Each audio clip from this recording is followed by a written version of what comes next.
गोरे गोरे बाहिया में हरी हरी चूड़िया हो, गोरे गोरे बाहिया में हरी हरी चूड़िया।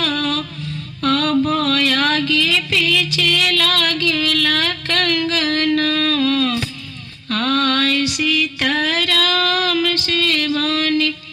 अब आगे पीछे लागेला कंगना, आय सीताराम से बने।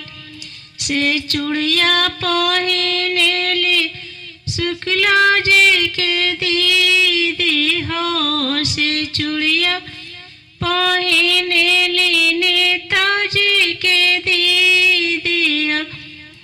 अब गलिया गलिया खोजली जोराना, हाय सीताराम से गाने।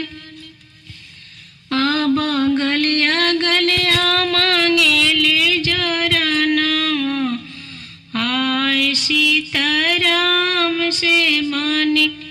अब गलिया गलिया मांगेली जोराना, आय सीताराम से बने। अपने महलिया से निकले हमरे भैया हो, अपने महलिया से निकले ले हमारा भैया। अब आवा छिनरौली जा जोराना, हाय सीताराम से बने। अब आवा उड़रौली जा जोराना, हाय सीताराम